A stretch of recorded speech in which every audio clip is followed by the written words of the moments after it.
एक बड़ी खबर मिल रही है ग्रेटर नोएडा से, जहां भाजपा युवा मोर्चा का नगर अध्यक्ष गिरफ्तार हुआ है। पुलिस से अभद्रता का आरोप लगा है। राहुल भाटी की गिरफ्तारी हुई है। हूटर बजाने से रोकने पर पुलिस के साथ बदसलूकी की थी। दारोगा और पुलिसकर्मियों से बदसलूकी का आरोप है।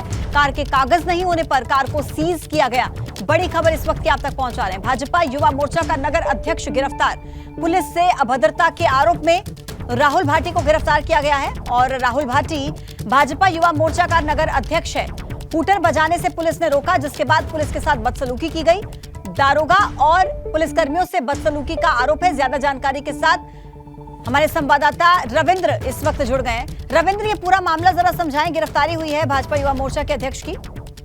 देखिए, ये जो युवा मोर्चा के जो अध्यक्ष है, ये अपने काफिले के साथ यानी कि अपने दोस्तों के साथ रास्ते से गुजर रहे थे। उसी समय जो दनकौर पुलिस थी वो चेकिंग कर रही थी, तो इन्होंने हूटर बजाया।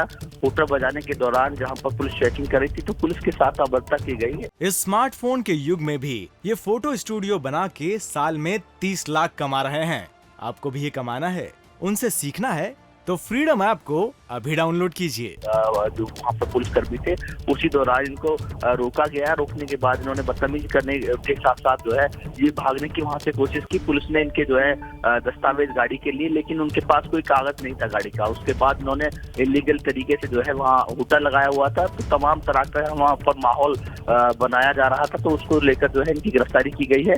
और ये जो है युवा मोर्चा के जो है मतलब अध्यक्ष बताए जा रहे हैं। इनके साथ और भी लोग थे जिनको सभी को हिरासत में लिया गया है। और ये गाड़ी जो थी, गाड़ी को भी पुलिस ने जो है अपने कब्जे में लिया है। बताया जा रहा है कि जिस तरह से जो अध्यक्ष थे, ये अपना माहौल क्रिएट करते थे, हमेशा सड़कों पर इसी तरह से जो है घुमा करते थे, हूटर बजाया करते थे। इसकी जानकारी पुलिस को हुई। पुलिस ने तत्काल इनको जो है गिरफ्तार कर लिया है। रविंद्र, इस पूरे मामले के जरिए ये एक संदेश है कि भाई अगर कोई भी इस तरीके के मामले में संलिप्त दिखेगा तो फिर उसके खिलाफ इस तरीके की कार्रवाई की जा सकती है। रविंद्र, बहुत धन्यवाद आपका जानकारी देने के लिए।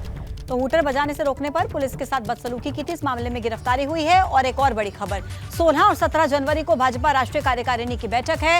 राष्ट्रीय कार्यकारिणी की बैठक में फोकस में होगा मिशन यूपी। 16 और 17 जनवरी को दिल्ली के एनडीएमसी कन्वेंशन सेंटर में कार्यकारिणी की बैठक होगी। 2024 के लोकसभा चुनाव को देखते हुए भाजपा ने यूपी से सबसे ज्यादा सीटें लाने का टारगेट रखा है। सूत्रों के मुताबिक राष्ट्रीय संगठन महामंत्री बीएल संतोष ने 2 दिवसीय लखनऊ दौरे के बाद यूपी संगठन के बारे में अपनी पूरी रिपोर्ट तैयार कर ली है। अपने इस दौरे में विधायकों, सांसदों, जिला पंचायत अध्यक्षों के साथ ही संगठन के पदाधिकारियों को भी नसीहत दी थी और इन लोगों को एकजुट होकर निकाय और लोकसभा चुनाव की तैयारी में जुटने को कहा गया है। ऐसे में माना यह जा रहा है कि प्रदेश संगठन बीएल संतोष के सुझावों के हिसाब से अब अपनी तैयारी में जुट चुका है और जल्द ही नए निर्देश सभी जिलों के संगठनों को जारी कर दिए जाएंगे। ज्यादा जानकारी के साथ हमारे सहयोगी शैलेश अरोड़ा इस वक्त हमारे साथ जुड़ गए। शैलेश, बीएल संतोष ने एक मीटिंग की और उसके बाद एक पूरी रिपोर्ट तैयार की गई है, ऐसे भी सूत्र जानकारी दे रहे हैं। और इस मीटिंग में क्या कुछ खास रहा, अपडेट्स दें। पूजा, देखिए, जो 16 और 17 जनवरी को ये बैठक होनी है राष्ट्रीय कार्यकारिणी की दिल्ली में, उसमें सभी राज्यों के जो पदाधिकारी हैं, जो राष्ट्रीय पदाधिकारी हैं, वो मौजूद रहेंगे। सभी प्रदेश के अध्यक्ष, महामंत्री, संगठन मौजूद रहेंगे। लेकिन फोकस जो है, देखिए, यूपी पर अधिक होगा। इसकी बड़ी वजह है कि सबसे ज्यादा 80 लोकसभा सीटें अगर है तो वो है उत्तर प्रदेश से।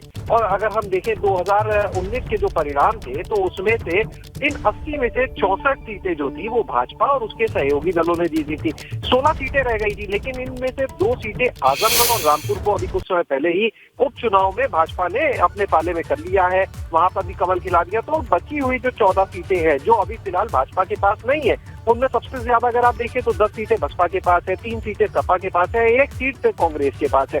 तो इन सीटों पर अब मंथन किया जाएगा और कुछ दिनों में जल्द ही केंद्रीय गृह मंत्री अमित शाह जो है, उनका भी उत्तर प्रदेश का दौरा होना है इन सीटों पर मंथन के लिए।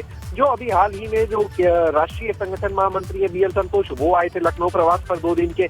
उन्होंने भी इन सीटों को लेकर मंथन किया। एक पूरी, देखिए, स्ट्रैटेजी तैयार की गई है, एक पूरी रिपोर्ट तैयार की गई है और अब उसके हिसाब से आगे काम किया जाना है। और इन सबसे पहले 16 और 17 जनवरी की जो बैठक होगी, उसमें पूरी जो फोकस होगा ये रिपोर्ट रखे कि आखिर इन सीटों पर कमल कैसे खिलाया जाए। पहले जो सीटें जीते हैं। कुल मिलाकर बैठक महत्वपूर्ण है और खास तौर पर फोकस जो है वो यूपी पर रहेगा। बहुत धन्यवाद आपका जानकारी देने के लिए। लखनऊ से बड़ी खबर आपको दे दे, कांग्रेस अब चलाएगी हाथ से हाथ जोड़ो अभियान। राहुल गांधी का संदेश लेकर हर बूथ तक कांग्रेस के कार्यकर्ता जाएंगे। 26 जनवरी से कांग्रेस हाथ से हाथ जोड़ो अभियान की शुरुआत करेगी। 2 महीने तक ये अभियान चलेगा। 2024 में होने वाले लोकसभा चुनाव को लेकर कांग्रेस ने जो रणनीति तैयार की है, उसमें ये काफी महत्वपूर्ण माना जा रहा है, जिसमें हर ब्लॉक में करीब 1 महीने का अभियान चलेगा। कांग्रेस के नेता हर बूथ पर पहुंचकर मतदाताओं से सीधा संवाद करेंगे। केंद्रीय स्तर पर भी कांग्रेस ने लोकसभा चुनाव से पहले कई यात्राएं और कई कार्यक्रमों की रूपरेखा तैयार की है और इसी के तहत हर प्रदेश में कई यात्राएं निकाली जाएंगी, कार्यक्रम भी आयोजित होंगे। राष्ट्रीय स्तर पर तैयार किए गए इस कार्यक्रम में प्रियंका गांधी वाड्रा को भी एक अहम चेहरे के तौर पर प्रोजेक्ट किया जाएगा। प्रियंका गांधी सभी प्रदेशों की राजधानी में यात्राएं निकालेंगी। इस स्मार्टफोन के युग में भी ये फोटो स्टूडियो बना के साल में 30 लाख कमा रहे हैं। आपको भी ये कमाना है, उनसे सीखना है तो फ्रीडम ऐप को अभी डाउनलोड कीजिए।